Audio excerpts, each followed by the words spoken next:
గలతీయులకు రాసిన పత్రిక 2వ అధ్యాయము 11 నుంచి 14 వచనాలు నేను చదువుతున్నాను. గలతీయులకు రాసిన పత్రిక 2వ అధ్యాయము 11 నుంచి 14 వచనాలు. అయితే కేఫా అంతియోకుకు వచ్చినప్పుడు అతడు అపరాధిగా తీర్చబడిను గనుక నేను ముఖాముఖిగా అతన్ని ఎదిరించి తిని, ఏలయనగా యాకోబు నద్ద నుండి కొందరు రాకమునుపు అతడు అన్యజనులతో భోజనం చేయుచునను గాని వారు రాగానే సున్నతి పొందిన వారికి భయపడి వెనకకు తీసి వేరైపోయెను. తక్కిన యూదులను అతనితో కలిసి మాయావ్యాసం వేసుకుంటే గనుక బర్నబా కూడా వారి వేషధారణం చేత మోసపోయెను. వారు సువార్త సత్యం చొప్పున క్రమంగా నడుచుకుని పోవుట నేను చూచినప్పుడు అందరి ఎదుట కేఫాతో నేను చెప్పినదేమనగా, నువ్వు యూదుడు అయి ఉండి యూదుల వలె కాక అన్యజనుల వలె ప్రవర్తించుచుండగా అన్యజనులు యూదుల వలె ప్రవర్తించవలనని ఎందుకు బలవంతము చేయుచున్నావు? చిన్న ప్రార్థన. పరిశుద్ధుడు అయిన ప్రభువా, మీ మహోన్నతమైన ఘనమైన నామానికి వందనాలు. మీ కృపలో బ్రతుకుతున్నాము. మీరు మా కొరకు ప్రాణం పెట్టి మాకు రక్షణ విమోచన ఇచ్చారు. మీ వాక్యం వినే భాగ్యం కూడా మాకు ఇచ్చారు. ఇదిగో చదవబడిన లేఖన భాగాలు మేము ధ్యానం చేస్తూ ఉండగా నాతో మాతో మా అందరితో మీరు మాట్లాడి దర్శించి మీ వాక్యపు వెలుగులో మమ్మల్ని మేము సరి చేసుకోవడానికి సహాయం చేయమని యేసుక్రీస్తు నామములో ఈ ప్రార్థన అడిగి వేడుకొంచున్నాం తండ్రి, ఆమేన్. ముందుగా ఆలకించండి ఒక మాట. ఒక చిన్నపాటి ఉదాహరణ మీకు గుర్తు చేస్తాను. వ్యక్తిగతంగా నా అనుభవంలో జరిగిందే. నేను రక్షింపబడిన తొలి దినాలు ప్రభువు నన్ను రక్షించాడు.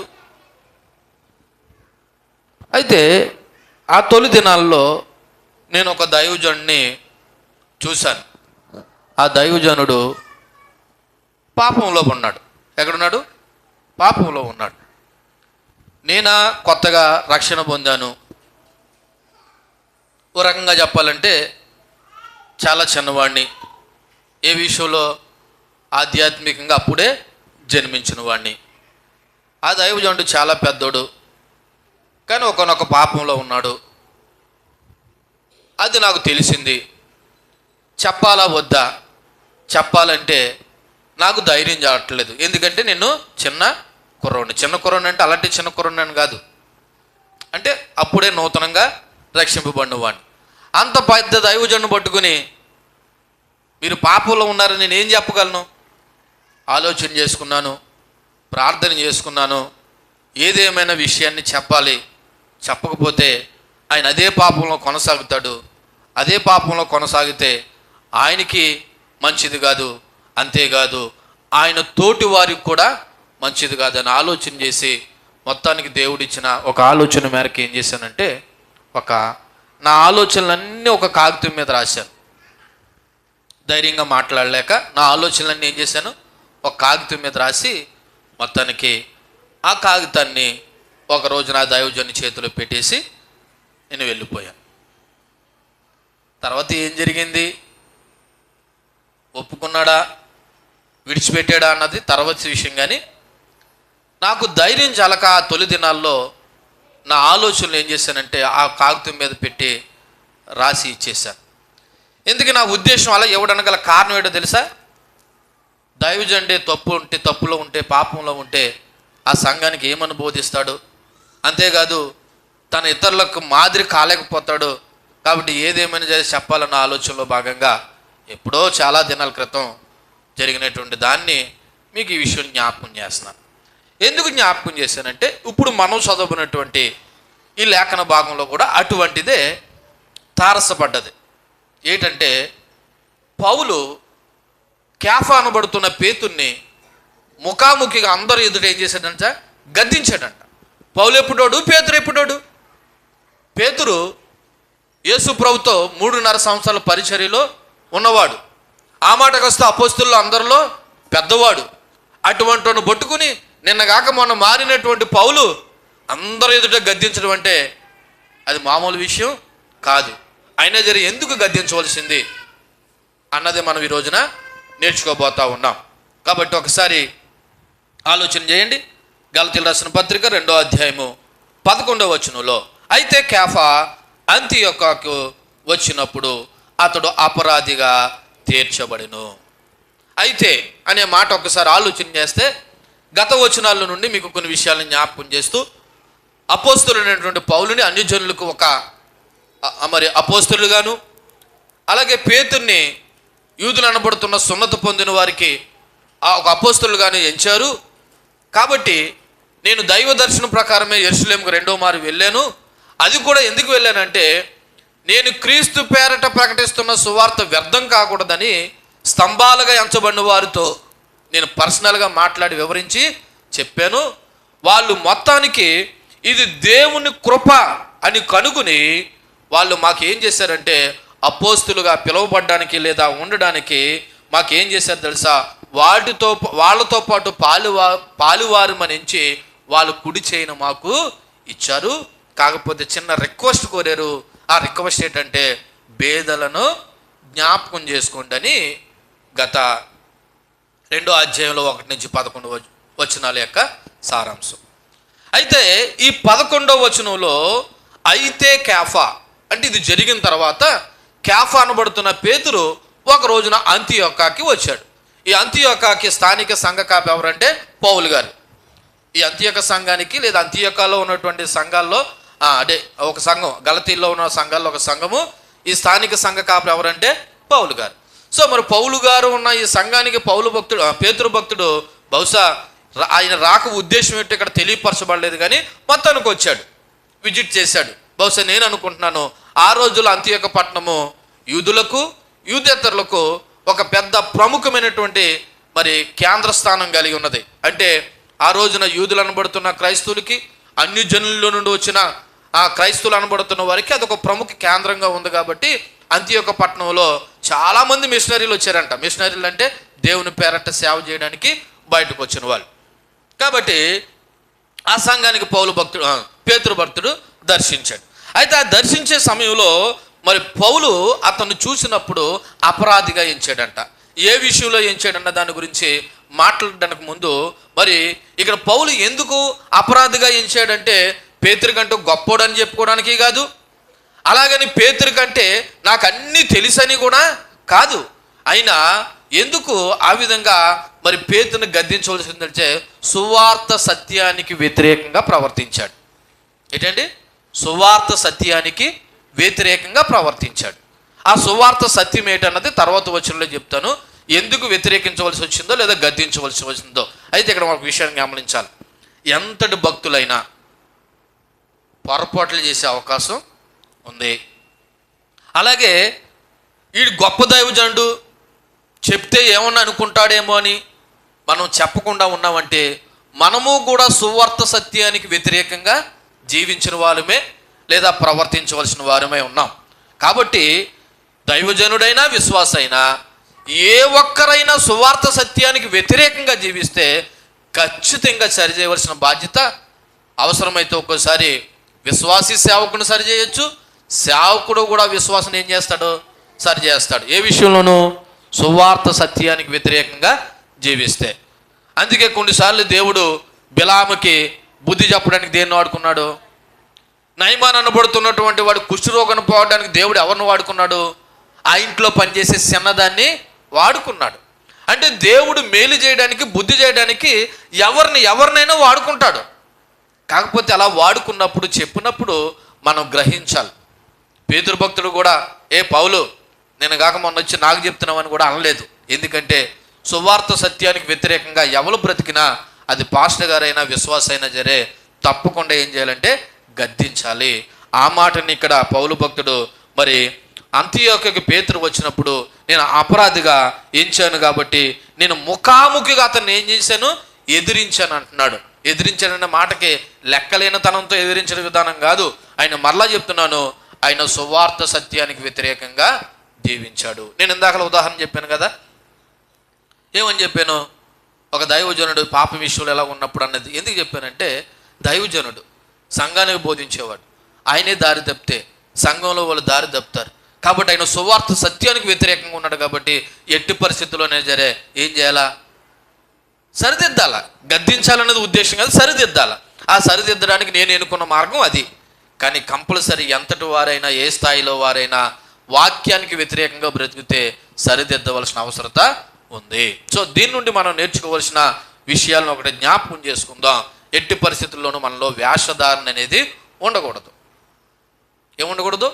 వేషధారణ ఉండకూడదు. వేషధారణ అంటే ఏంటి? పైకి ఒకలాగా లోపల మరోలాగా. పేతురు అలాగే బ్రతికాడు. ఆ సందర్భంలో ఆయన అలాగే ప్రవర్తించాడు. అందుకే పౌలు భక్తుడు అతన్ని ఏం చేశాడు? ముఖాముఖిగా అపరాధిగా ఎంచి గద్దించవలసి వచ్చింది.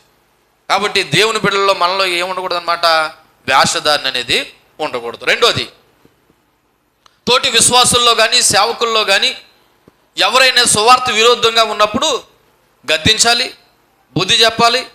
దీని కొరకు మనం ధైర్యంగా వాళ్ళతో మాట్లాడాలి. విశ్వాసులైనా సేవకులైనా వాక్యానికి విరుద్ధంగా ప్రవర్తిస్తున్నప్పుడు ఏం చేయాలా? వాళ్ళకి ఏం చేయాలా? బుద్ధి చెప్పాలి.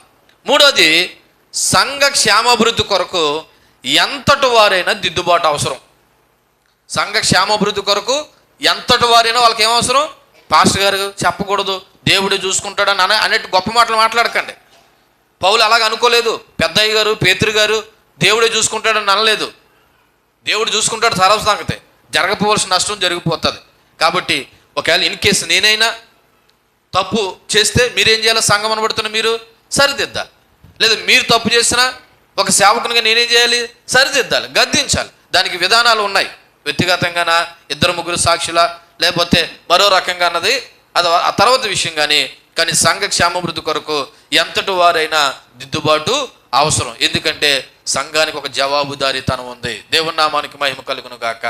దేవుని బిడ్డలకి ఒక జవాబుదారీతనము ఉంది. ప్రతి ఒక్కరు అకౌంటబిలిటీ అంటే ప్రతి ఒక్కరు మనం లెక్క అప్పచెప్పవలసిన వారమై ఉన్నాం.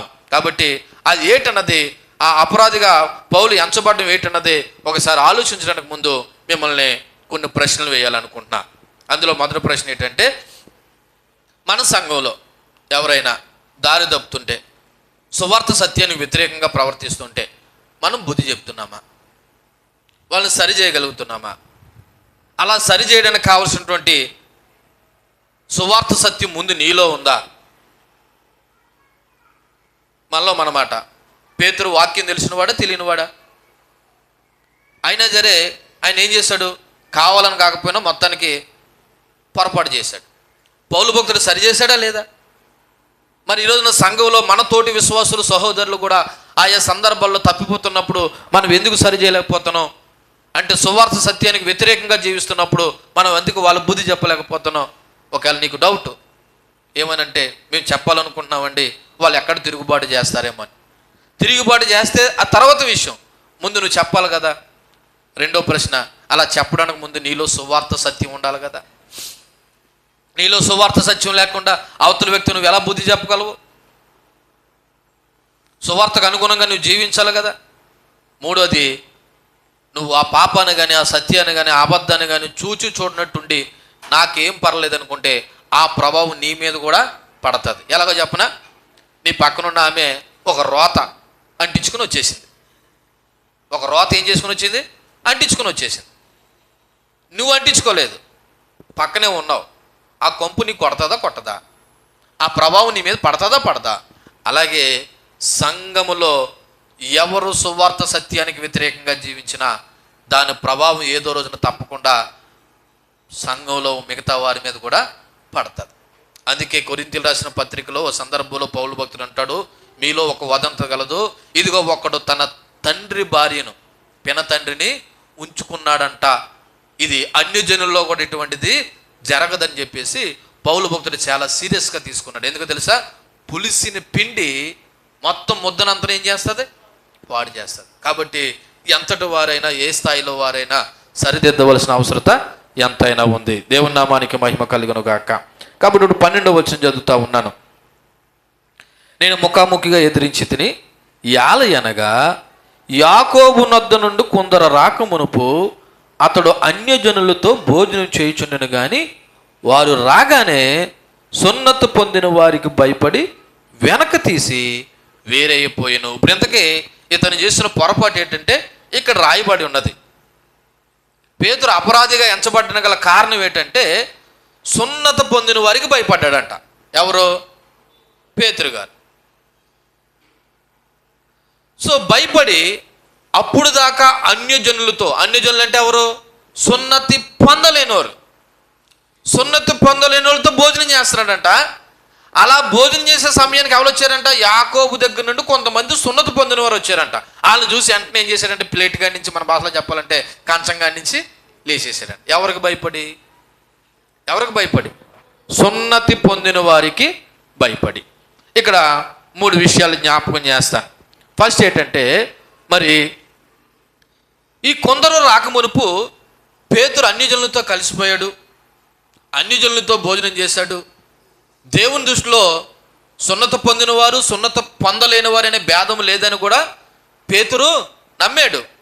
ఎలాగంటే మనకు తెలుసు, కొరింథీయులకు రాసిన పత్రిక మొదటి పత్రిక 10వ అధ్యాయంలో కొర్నేలు అనబడుతున్న ఒక భక్తపరుడు ఉన్నాడు. ఆయన అన్యుడు. ఆయన ప్రార్థన చేస్తుండగా దేవుడు ఒక దైవ దర్శనం ప్రకారము పలానా ఊరిలో మరి పేతురు అనబడుతున్న వ్యక్తి ఉన్నాడు, పోయి పిలుచుకుని రమ్మన్నాడు. అదే సమయంలో పేతురు గారు కూడా దేవుడు ఒక దర్శనాన్ని చూపించాడు. చతుస్పాద జంతువులు అనబడుతున్న వాటిలన్నింటినీ ఒక చెంగులో ఆకాశం నుండి దింపి ఇది తినుమన్నప్పుడు పేతురు అంటాడు దేవునితో, అయ్యయ్యో మేము ఎప్పుడు ఇవి తినలేదు కదా. అంటే దేవుడు అంటాడు, దేవుడు పవిత్రపరిచిన దానివి నువ్వెందుకు అపవిత్రంగా ఎంచుతున్నావు అని ఒక దైవ దర్శనం ప్రకారము తర్వాత కొర్నేలు ఇంటికి వెళ్ళాడు పేతురు. వెళ్ళి వాళ్ళకి సువార్త ప్రకటించాడు.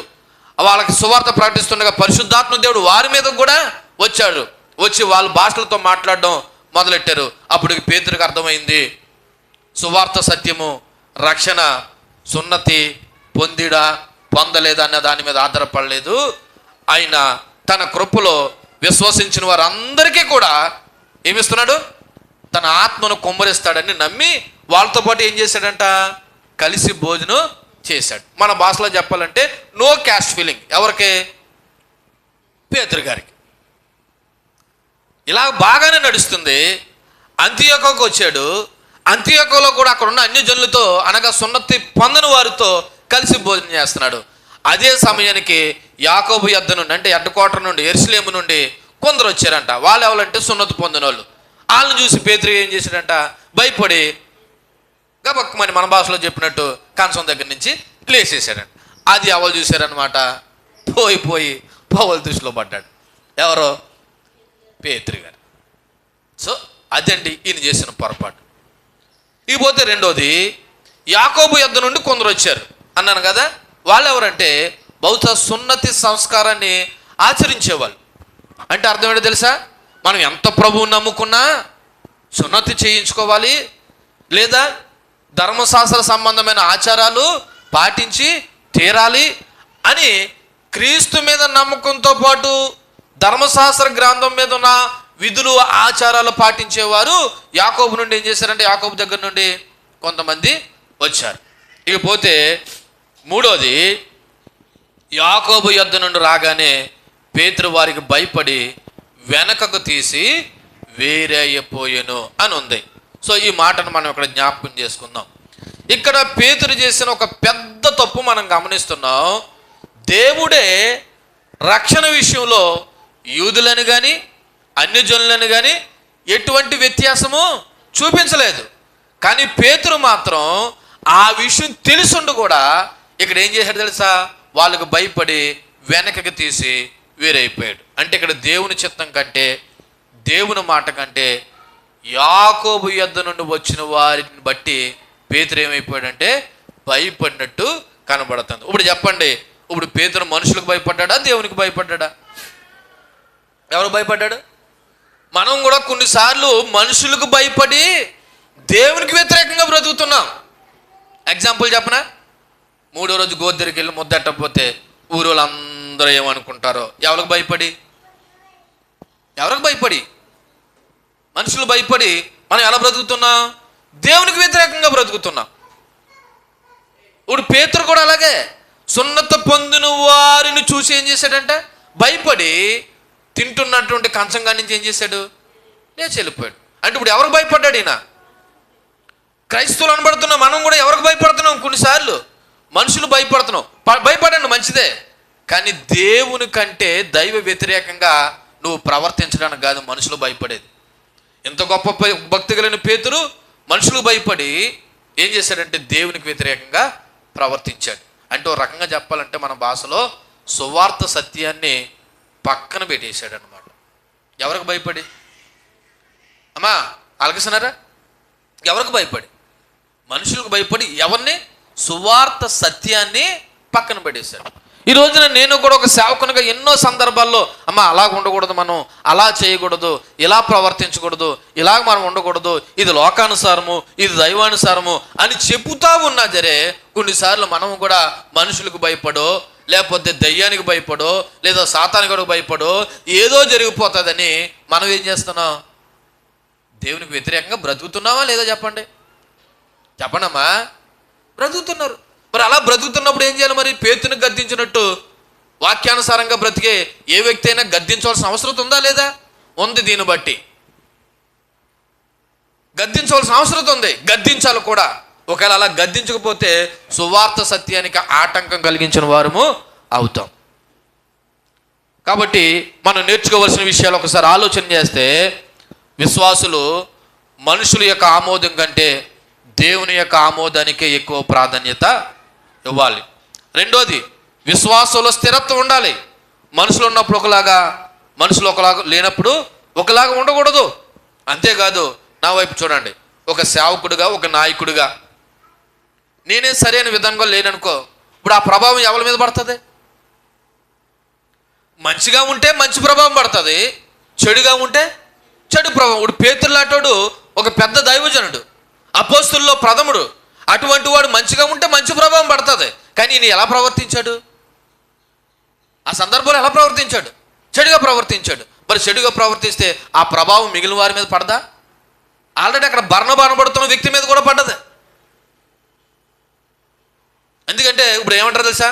ప్రసాద్ పాస్టర్ గారు ఇలా చేశారు, ఇంక మనమంతా చేయకపోవడం అని అనరా మీరు? లేకపోతే అల్లా పాస్టర్ గారు ఇలా చేశారు, ఇంక మనమంతా చేయకపోవడం అని అనరా? ఎందుకంటే అందుకే ఇలా చూడండి, మనము విశ్వాసంలో స్థిరంగా ఉండాలి. అవసరమైతే క్రీస్తు సువార్తకు అవిధేయులైన వారిని ఎంతటి వారినైనా ఎదుర్కోవాలి, ధైర్యంగా ఉండాలి.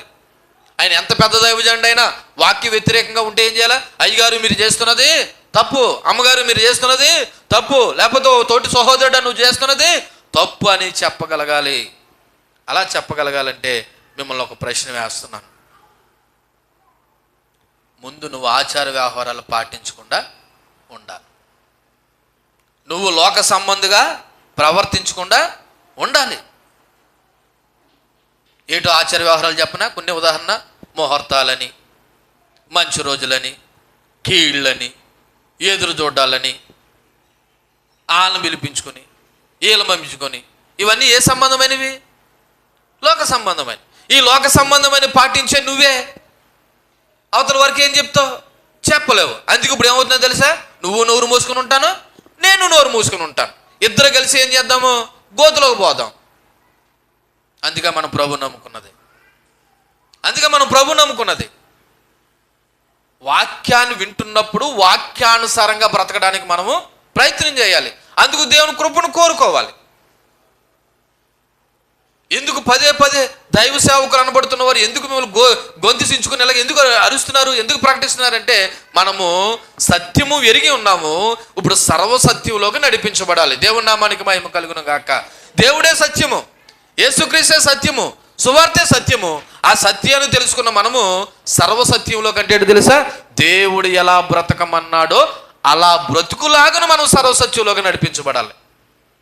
కానీ మనం ఇంకా ప్రభుని నమ్ముకుని ఎక్కడున్నామో ఇంకా అక్కడే ఉండిపోతున్నప్పుడు మనలో సత్యం ఉందని ఎలా చెప్పగలము?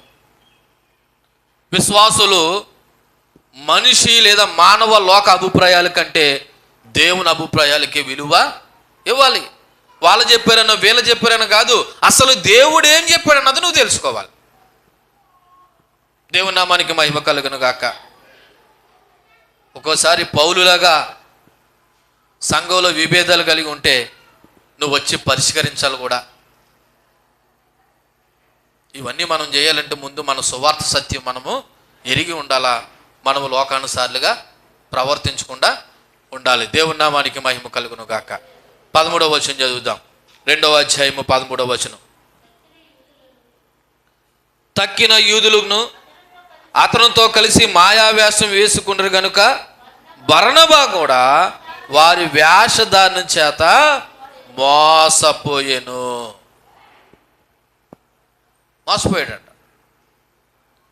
పేతురు ప్రవర్తనకి పెట్టిన పేరేంటి తెలుసా? పేతురు గారి ప్రవర్తనకి పౌలు పెట్టిన పేరేంటి తెలుసా? కపటము. ఏంటండి? కపటము. చూడండి, అక్కడ మాయావేషం అని ఉంది. ఏముంది?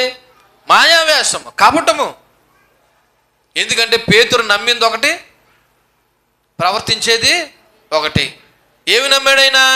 ఇతర జనాలైనా, సున్నతి పొందిన వారైనా, సున్నతి పొందలేని వారైనా మనం అందరము ఒకటే, కలిసి భోజనం చేయొచ్చు, కలిసి జీవించవచ్చు, కలిసి స్తుతించవచ్చు, కలిసి ప్రార్థించవచ్చు అని నమ్మాడు. కానీ ప్రవర్తన విషయానికి వచ్చేసరికి ఎలాగున్నాడు? మనుషులకు భయపడి ఏం చేశాడు? వాళ్ళు వేరు, మేము వేరు. మన భాషలో చెప్పినట్టు వాళ్ళ కులం వేరు, మా కులం వేరు అన్నట్లుగా ఇతను ఏం చేశాడంట? ప్రవర్తించాడు. అంటే దేవుని కంటే ఇతరులకు భయపడడం, వారి మెప్పు సంపాదించుకోవాలనుకున్నాడు. మరి ఇలా చూడండి, దేవుని కంటే ఇతరులకి భయపడి వాళ్ళ మెప్పు సంపాదించడం కపటమే కదా. నిజానికి ఎవరి మెప్పు సంపాదించాలి మనం?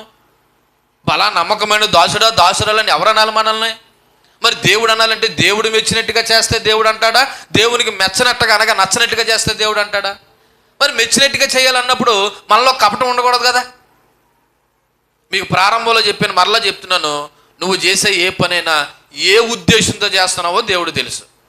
పైకి నువ్వు చాలా కవర్ చేయొచ్చు, నువ్వు ఎంత కవర్ చేసినా నీ హృదయ రహస్యాలు ఎరిగిన దేవుడు. మీకు మరలా చెప్తున్నాను, నిన్ను అనేక మంది గమనిస్తున్నారు. ఈమె ప్రార్థనకి వెళ్తుంది, ఇవి ముందుగానే వెళ్ళిపోతుంది, ఇప్పుడు మందిరంలో ఏడుస్తుంది, లేకపోతే గొప్ప ప్రార్థన చేస్తుంది, కానీ బ్రతుకు ఎలాగున్నదని నువ్వు గమనించలేకపోతున్నావు. కానీ చుట్టుపక్కల వాళ్ళందరూ గమనిస్తున్నారు. అప్పుడు అలా గమనించినప్పుడు వాళ్ళు ఏం చేస్తున్నారు తెలుసా? నువ్వు వాక్యానుసారంగా లేకపోయేసరికి ఎందుకులే, వీళ్ళు గొప్ప ప్రార్థన చేస్తుంది, కానీ ఈమెలో ఏమి లేదు, ఏమి లేదు, మాదిరి లేదని ఆ ప్రభావం ఎవరి మీద పడుతుంది? ఇంకా ప్రభువును నమ్మలేనటువంటి అవిశ్వాసం ఉన్న వారి మీద పడి వాళ్ళు కూడా ఎక్కడ దూరం అయిపోతున్నారంటే సత్యానికి. కారణం తెలుసా? నీ కపటం, నీ వేషధారణ. అలాగే ఈ రోజున సంఘాల్లో చాలామంది లేరా? ఇతరులకు భయపడి మనుషులు మెప్పించాలని నటించేవారు, కపటంతో ఉండేవారు. పేతురు కూడా అలా ప్రవర్తించేసరికి పౌలు భక్తుడు ఆలోచన చేసి వేషధారణలో ఇప్పుడు బర్నబా కూడా పడిపోయాడంట. ఎందుకో తెలుసా? ఒక్కసారి జ్ఞాపకం చేస్తున్నాను. నేడు కూడా చాలామంది దేవుని పేరు చెప్పుకుంటూ, మేము చాలా పెద్ద సేవకులము, మేము చాలా పెద్ద విశ్వాసులము, ఇంకా మా జీవితాల్లో ఏ పొరపాట్లు లేవు, మేమేం చెప్తే అదే అని అనుకునే వాళ్ళు కూడా చాలామంది ఉన్నారు. కానీ నిజం చెప్పాలంటే వేషధారణ చాలామంది చాలా ఉంది. అందుకే నేను అప్పుడప్పుడు ప్రార్థన ఎలా చెప్తాను, మనం ఏం బ్రతుకుతున్నామో అదే ప్రార్థన చేయండి. ప్రార్థన ఒకటి, బ్రతుకు ఒకటి ఉండొద్దు. ప్రార్థనలో గొప్పగా చేస్తాం, బ్రతుకులో మరొకలాగా ఉంటాం. అప్పుడు అది ఏమంటారు? దాన్ని వేషధారణ అనరా, కపటం అనరా? కాబట్టి గమనించవలసిన విషయం తెలుసా? ఇక్కడ పేతురు ఇతరులకు భయపడ్డాడు తప్ప సువార్త తెలియక కాదు, సత్యం తెలియక కాదు. పేతురికి ఏం తెలుసు? సువార్త తెలుసు, సత్యం తెలుసు. కానీ ఆ పర్టికులర్ సమయంలో ఎవరికి భయపడ్డాడు? ఆ సున్నత పొందిన వారిని చూసి భయపడ్డాడు. కాబట్టి గమనించవలసిన విషయం తెలుసా? మనలో కపటం అనేది ఉండకూడదు. యథార్థంగా ప్రభువుని మనం స్తుతించి ఆరాధించాలి. మనుషులు ఉన్నప్పుడు ఒకలాగా, మనుషులు లేనప్పుడు ఒకలాగా మనం ఉండకూడదు. కాబట్టి మనం నేర్చుకోవాల్సిన విషయాలు జ్ఞాపకం చేస్తున్నాను. వేషధారణ అనేది, కపటం అనేది చాలా ప్రమాదకరం. ఎందుకంటే నిజ క్రైస్తవులు కూడా కొంతమంది వేషధారణ చర్యల వల్ల తప్పుదారి పడుతున్నారు. ఎలాగంటే ఎగ్జాంపుల్ ఈ బర్నబా లాగా. ఎందుకో తెలుసా? ఇలా చూడండి, వైపు పేతురు గారు కంచం కంచి లేచాడా? ఇప్పుడు పేతురు గారు లేచాడని బర్నబా గారు ఏం చేశాడంట? అంటే మనం అలా ఉండకూడదమ్మో. నిజానికి పేతురు గారు లేచింది ఎందుకు లేచేసాడు? ఆ సున్నతి పొందిన వారిని వచ్చి చూసి భయపడి లేచేసాడు. ఈ పేతురు గారిని ఫాలో అవుతున్న బర్నబా ఏం చేశాడు? పేతురు గారిని చూసి ఈయన కూడా లేచేసాడు. అంటే ఇప్పుడు ఆయన ప్రభావం ఎవరి మీద పడ్డది? ఇప్పుడు ఆయన లేసేసాడు, ఈయన కూడా ఏం చేశాడు?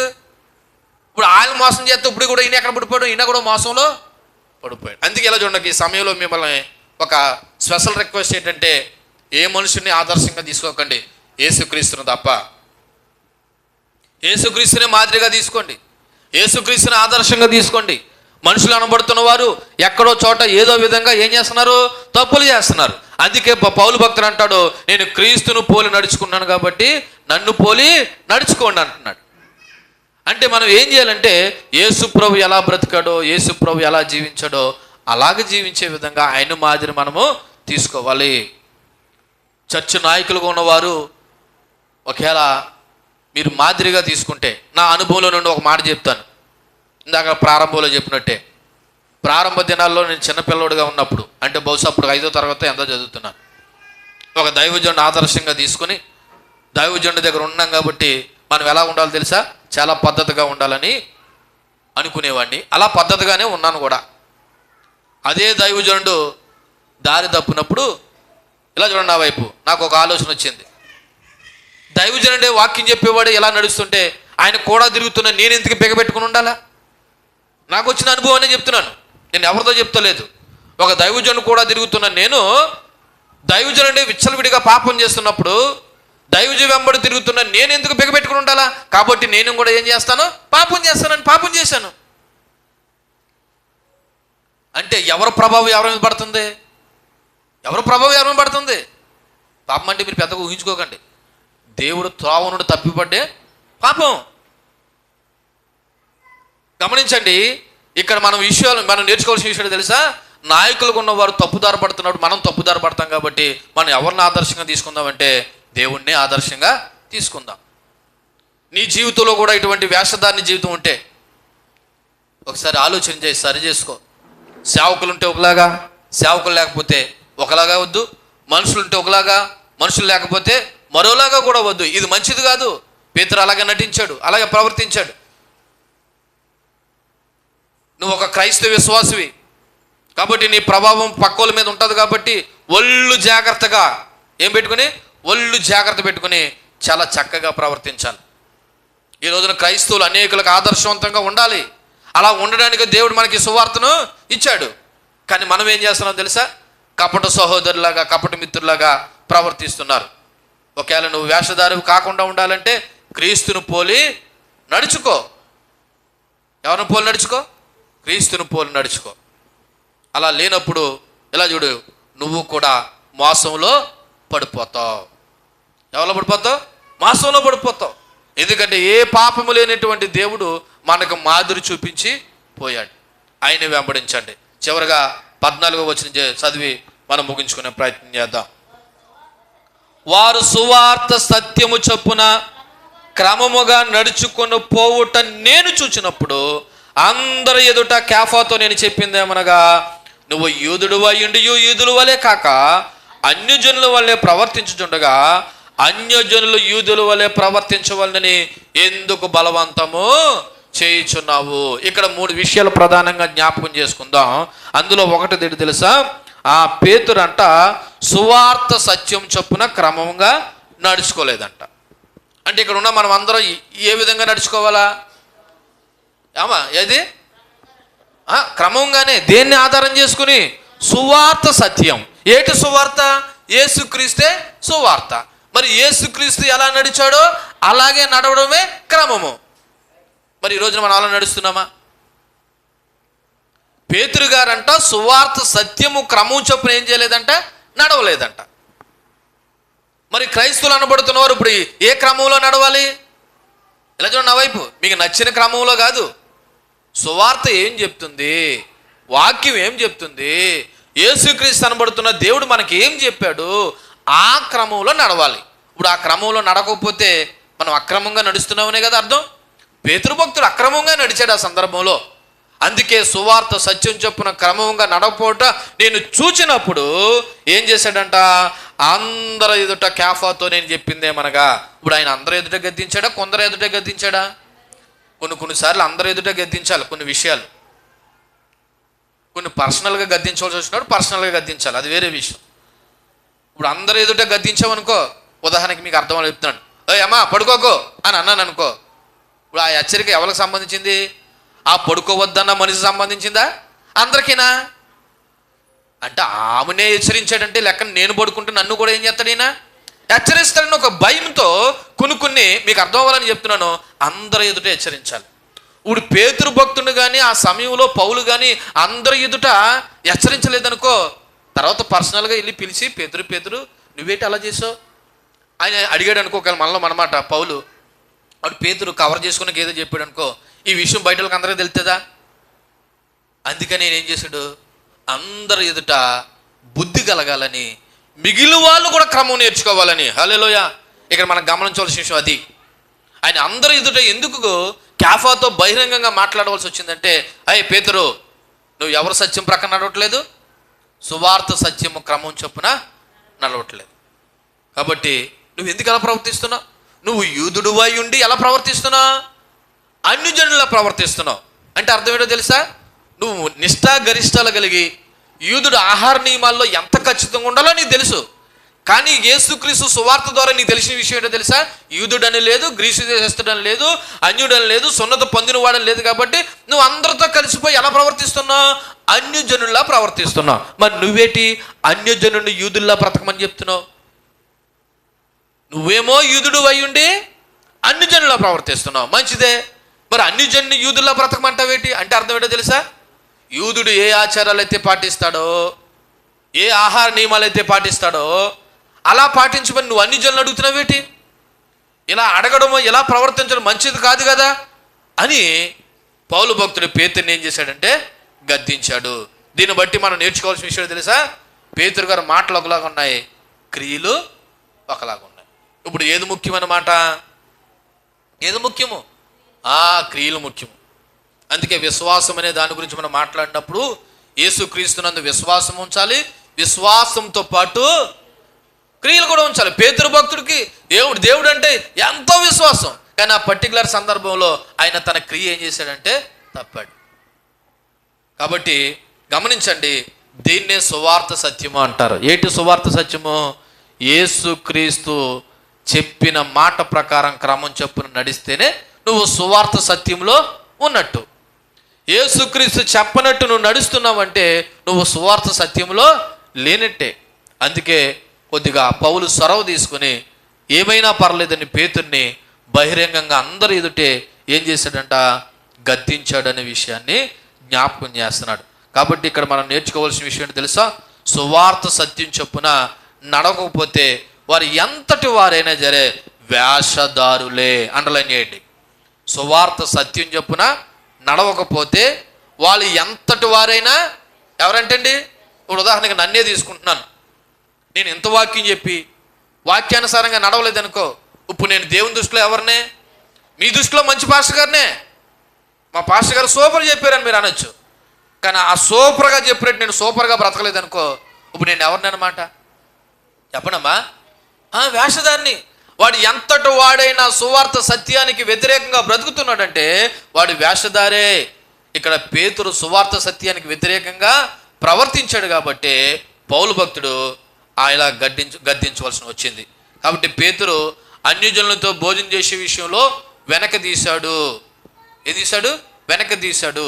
అంటే ధర్మశాస్త్ర క్రియ మూలంగా అనే ఆలోచనను తను సమర్థించుకున్నాడు అన్నమాట. ఆ సందర్భంలో ధర్మశాస్త్ర సంబంధమైన క్రియల మూలంగా బ్రతకాలనే దాన్ని సమర్థించుకున్నాడు. రెండోది, క్రీస్తు యేడల విశ్వాసము రక్షణకి చాలా అవసరమైతే ఇక్కడ ఆహార నియమాలు కూడా అన్యులు అనబడుతున్న వారు యూదుల వల్లే ప్రవర్తించాలన్నట్టుగా ఈయన కూడా ప్రవర్తించాడు.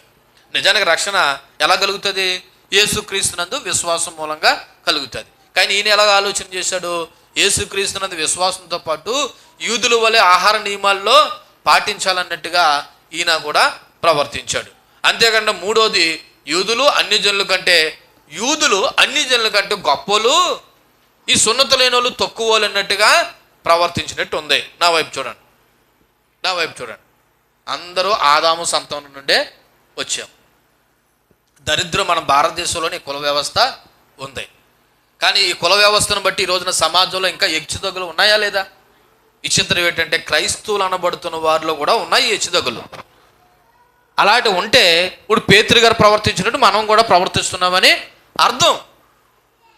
ఇప్పుడు పేతురు గారు ఎలా ప్రవర్తించారు? ఈ సున్నత పొందిన వారితో పోల్చుకుంటే సున్నత పొందిన మేము చాలా గొప్పోలు అన్నట్టుగా ప్రవర్తించి వాళ్ళతో పాటు భోజనం చేస్తున్న వాళ్ళ దగ్గర నుంచి ఏం చేశాడు? లేచి వెళ్ళిపోయాడు. గుర్తుపెట్టుకోండి, అందరిలోనూ యేసుక్రీస్తు యొక్క రక్తమే ప్రవహిస్తుంది. అందరి కొరకు యేసుక్రీస్తే మరణమైపోయాడు. కాబట్టి పేతురు ప్రవర్తన ఎలాగుందంటే అన్య విశ్వాసుల పట్ల సహోదర ప్రేమను కనపరచలేనట్టుగా కనపడ్డది. కాబట్టి ఇటువంటి ప్రవర్తన బట్టి పౌలు భక్తుడు బహిరంగంగానే గద్దించాడు. ఎందుకు గద్దించాడు? 2 కారణాలు చెప్తాను. మొదటిది, పేతురు గారు తనకంటే ఎక్కువ వాక్యాన్ని తెలిసినవాడు. ఎందుకని? ఎవరితో ట్రావెల్ చేశాడు పేతురు? యేసు ప్రభుతో ట్రావెల్ చేశాడు. ఇంత వాక్యం తెలిసిన వాడే ఎలా ప్రవర్తిస్తే బాగోదని గద్దించాడు. రెండోది పేతురు సంఘంలో పెద్ద, అంటే అపోస్తలుల అందరిలో పెద్ద అయిన వాడు. ఇటువంటి వాడే తప్పు చేస్తే మిగిలిన వాళ్ళు అదే మాదిరి చూపిస్తారని పేతురుని ఏం చేశాడు? బెదిరించాడు. అంతే తప్ప ఇలా చూడండి, మళ్ళీ మనమాట. ఇప్పుడు పేతురుని ఇంత మాట అనేస్తున్నాను, ఆయన తర్వాత నా మీద గొడవ కొత్తాడేమో, నన్ను ఏమైనా అనుకుంటాడేమో అని పౌలు మనకలా ఆలోచించి గద్దించుకుంటూ ఉన్నాడు అనుకో, ఈ రోజున అది దేవుని దృష్టిలో ఒక అన్య ఆచారం కిందను, అన్య సాంప్రదాయం కిందను, లేకపోతే ఇలా చూడండి, దేవుని యొక్క సువార్త సత్యానికి వ్యతిరేకంగా ఒక అలవాటు అయిపోయి ఉండేది. కానీ పౌలు భక్తుడు ఎంతటి వాడైనా మనుషులు సంతోషపెట్టేవాడిని కాదు, నేను దేవుణ్ణే సంతోషపెట్టేవాడిని ఇలా చూడండి ధైర్యంగా పేతురుని ఏం చేశాడు? ఎదిరించాడు. ఇప్పుడు ఎంతకి నేను అంశం పేరు చెప్పలేదు కదా, ఇప్పుడు చెప్తున్నాను. సువార్తలో ధైర్యము, సువార్తను బట్టి ధైర్యం. పేతురికి ఇంత ధైర్యం ఎందుకు వచ్చింది? పౌలు భక్తుడికి ఇంత ధైర్యం ఎలాగొచ్చింది? సువార్త ఏం చెప్పిందో తెలుసు? సువార్త ఇదిగో, తప్పు చేస్తే, అక్రమంగా నడిస్తే, సువార్త సత్యానికి వెనకగా వ్యతిరేకంగా ఎవరు నడిచినా ఎంతటి వారిని జర నువ్వేం చేయాలా? గద్దించాలి. అది ఎవరు గద్దిస్తారో తెలుసా? సువార్త అర్థమైనోడే గద్దిస్తాడు. సువార్త అర్థమైన వాడికి ఆ ధైర్యం వస్తుంది. పౌలుకి ఆ ధైర్యం ఎక్కడి నుంచి వచ్చింది తెలుసా?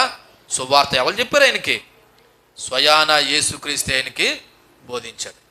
ఆయన చాలా సహోదర ప్రేమతోనే పేతురుని గద్దించాడు. ఆయన ఏమి తప్పు పట్టాలని కదా. ఓ పేతురు అన్నయ్య, మన భాషలో చెప్పాలంటే పెద్దోడు, నువ్వు 10 మందికి మాదిరి కావలసిన వాడు, నువ్వే అలా ప్రవర్తిస్తావు ఎలాగా?